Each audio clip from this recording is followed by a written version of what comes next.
Hello everybody, welcome back to my channel. For those of you who don't know me, my name is Chelsea and welcome to part 2 of my Salento vlog where I head over to a coffee farm. If you missed part 1, I visited the Cocora Valley, so I'll link that up in the corner if you want to go and check it out.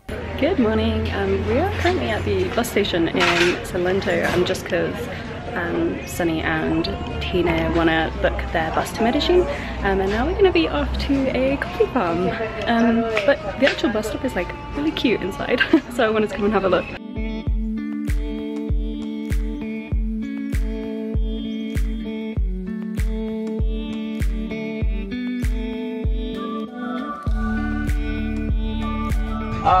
I mean, like, we made it to the coffee farm. It's like, called, the schools kind of you know what, I've forgotten the name again. What's it called?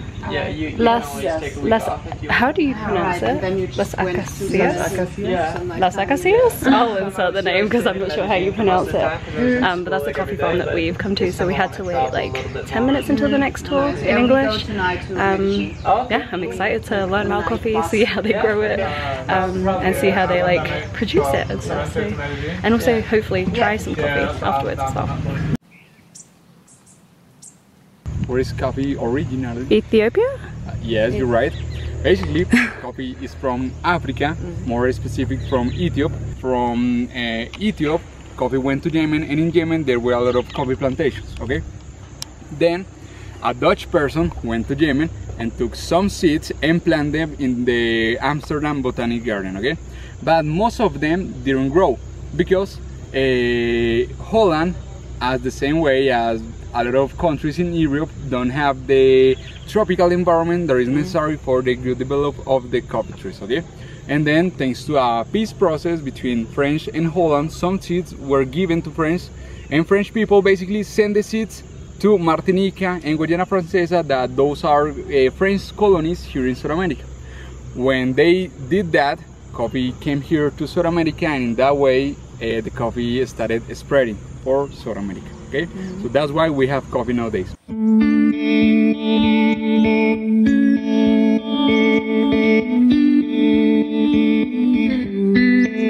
But actually, depending to the variety of coffee that we are using, we can find red beans, yellow beans, orange beans, or even pink beans, okay?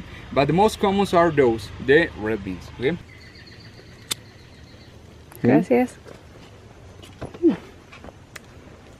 Gracias.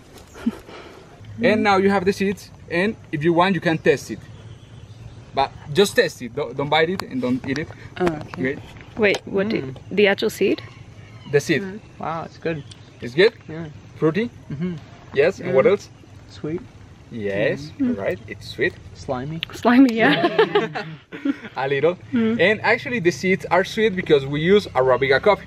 And the trees from, the seeds from Arabica coffee produce their own honey. It's the honey that you can see there is a little sweet, slippery, and fruity, okay? That honey is so important because then we're gonna make a process to improve the flavor of the coffee with that seed, okay? With that honey, sorry.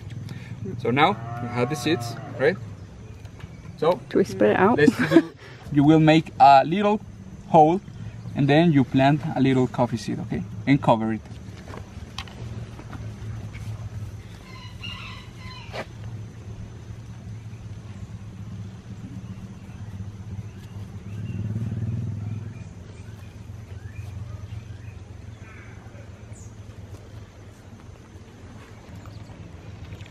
And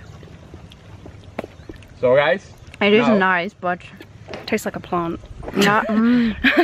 It's skin, okay? And now in 2 months, this one is the first stage of the coffee trees. We call it phosphoro or a match because it looks like a match, as you can see, right? And after 1 more month, this little phosphoro will become in this chapola, okay? And when we have the chapola, we have to plant it here in these bags that are full with soil from the land where we're gonna plant the coffee then, okay guys? So basically we put the chapola here, and after 5 or 6 months this little chapola will become in this colino, okay? And when we have the colino is ready to be planted in the land.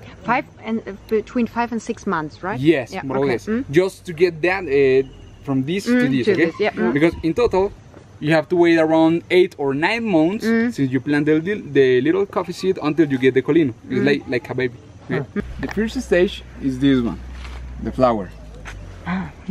The flower lives for 5 or 6 days and then dies. When the flower dies, we'll let tiny beans like these that we have here, that after more or less 5-6 months they will become in red beans, okay, or ripe, ready to be picked. Okay, so instead of one tree we can find all the stages, you know.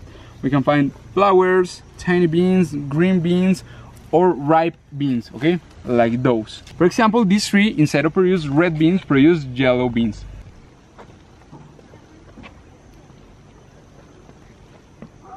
The redder the better. I don't see any red ones.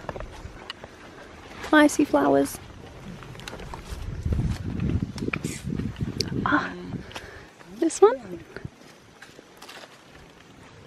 That's, oh, there's a bit of green on it, my bad. Oh, this one maybe?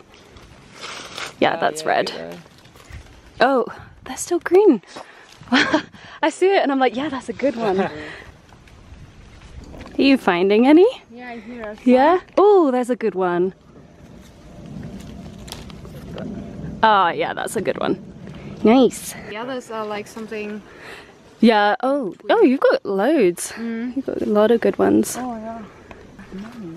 There it is, I can see it.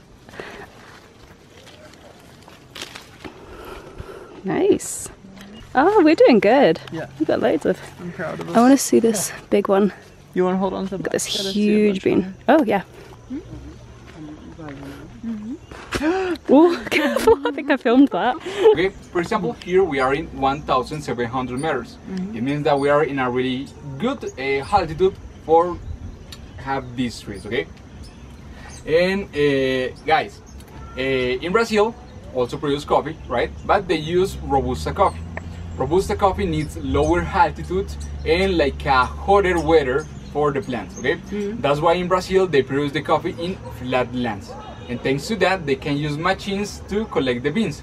Basically, the machine takes the trunk and shake it. And in this way, the ripe beans will fall. But machines have a problem, and it's that basically machines are not selective and can collect any type of beans, you know? Beans that are like this, you know?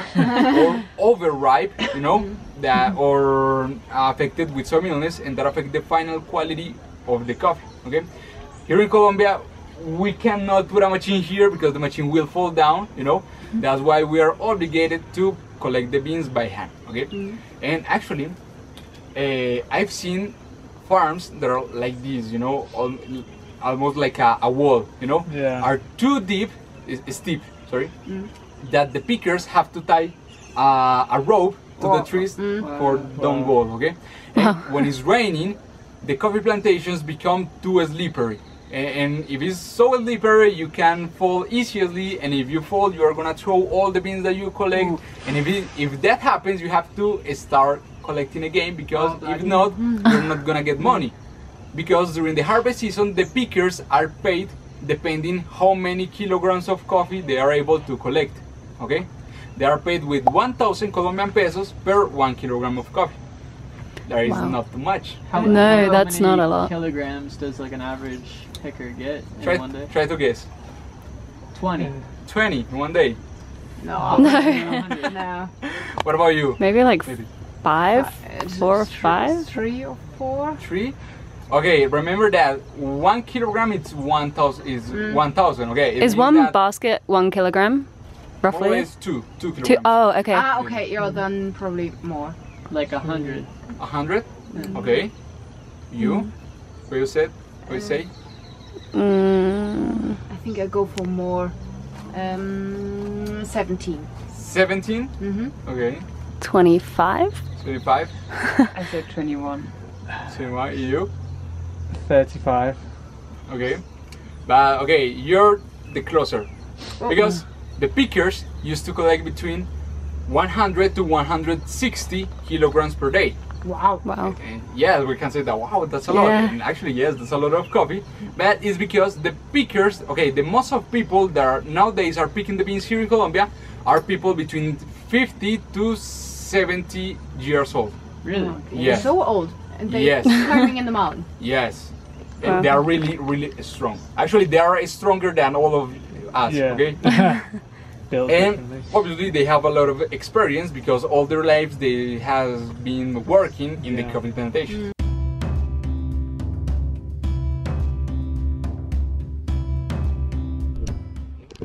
Fiber, okay? It means that these trees save a lot of water inside, okay, as you can see. And basically, when it's raining, these trees save the water inside, and when it's summer season, these trees spread the water slowly, and in that way they hydrate the coffee plantations and the soil, okay? So that's why they are so famous and popular around the coffee plantation. And produce bananas and plantains that you can eat the bananas or sell them, okay? So that's why, okay? I have a question. These like red bananas here are Oh. no? Like that, and that's it. Do they taste good? This is To a be red honest, I banana. don't know. Okay. Because here in Colombia there are a lot of different, I don't even know Okay. that exists. Yeah. And we use these machines to separate the skin from the coffee seeds. Okay, you want to try it? Sure. In that way. Anyone else? In this way, the skin falls here and the seeds fall over there. Cool.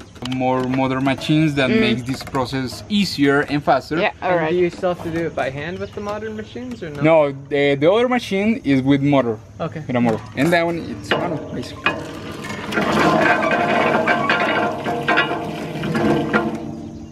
So really you never use this anymore, just for tourists. Yes. Yeah. Okay.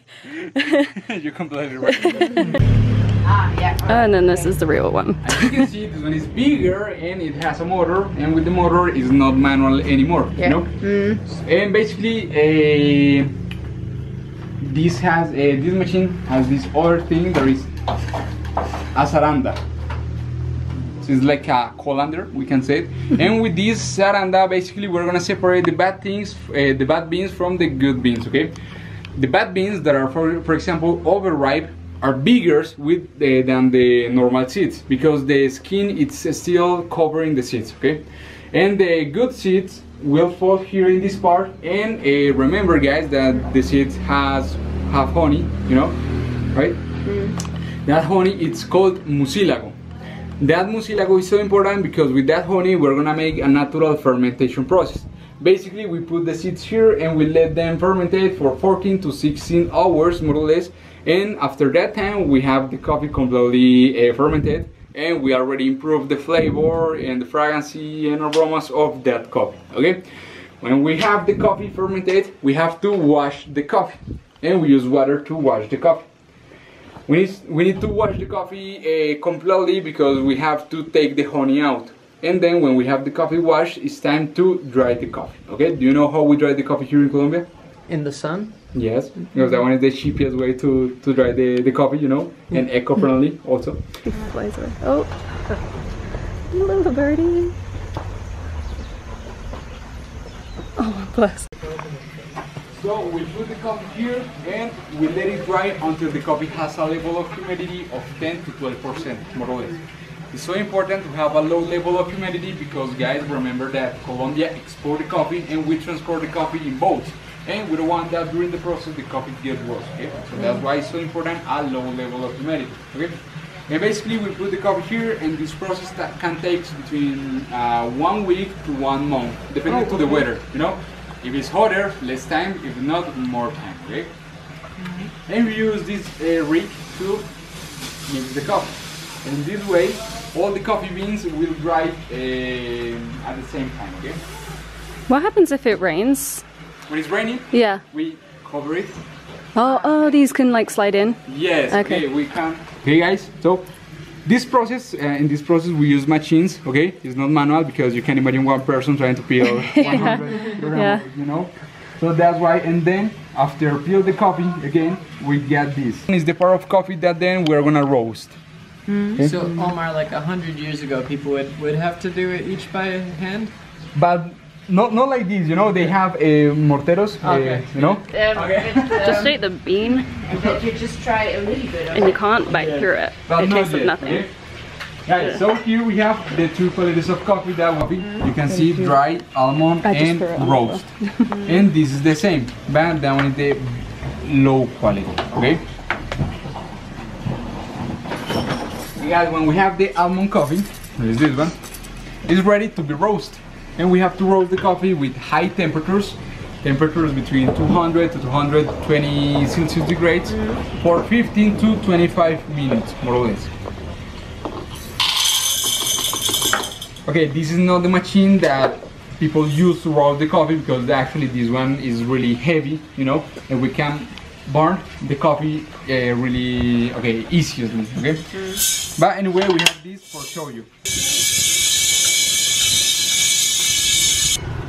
So guys, basically, okay, and when the coffee is already cooled down, now coffee smells like coffee. Oh yeah. Yep. And actually this one, if you want, you can eat it. Now we have a roasted coffee bean. Guys, there are 4 levels of roasting. There is low level.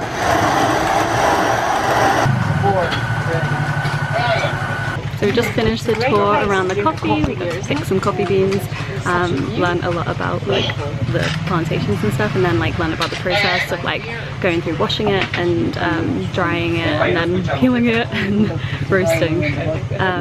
So finally have the cup of coffee. So now we're just waiting for a cup of coffee while we have a beautiful view. Bugs here.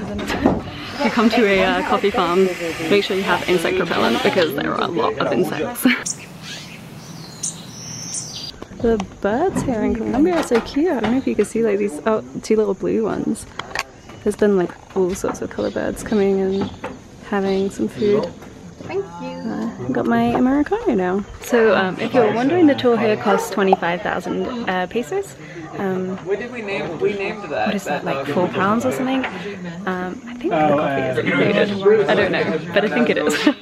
I guess I'll find out and I'll let you know if it's not. But yeah, no, it's been really nice. I'm so glad that I came here to do it. We started, actually I don't know what time we left our hostel. I think about like, maybe we arrived here at, no, I really have no idea. It's 2:17 now. I'd say that it was like an hour, maybe? Oh, that's a good question. I don't know. How long was the tour, would you say? Do you know what time we started? Oh, I can look at when I took the first picture. Ah, yeah. Let me stop filming. Yeah, so I just looked at when I took the first picture when we arrived here, and I think the tour was around an hour and a half, maybe just under. I want to try the coffee, but it's too hot, and I am way too shaky to be holding this with one hand. I can hack an overnight bus. There. Ah, yeah. Strong coffee. I'm working tomorrow, but usually I work early. On the white place. Yeah, it is. Schedule to start. Strong. I can't ever really taste like the difference between certain types of coffee. So like, I just know what I like. I wouldn't be able to say if it was like, oh yeah, that's a good cup of coffee or that's a bad cup. It tastes fine. It's just very strong. So probably not my favorite coffee, but I assume it's a good coffee. Okay, so we just left the coffee talk place, and we came to like the little restaurant that's like literally just opposite. I don't know what it's called, but look at this view. Like, what a view to have lunch with. Wow. There's a nice little river down there as well. Oh my gosh. And it says that they have vegetarian food here, which is good. Hello. This is lunch, and the view, oh my gosh, amazing. And we also just got some beans. Looks so good. Okay, so unfortunately my time in Salento is coming to an end.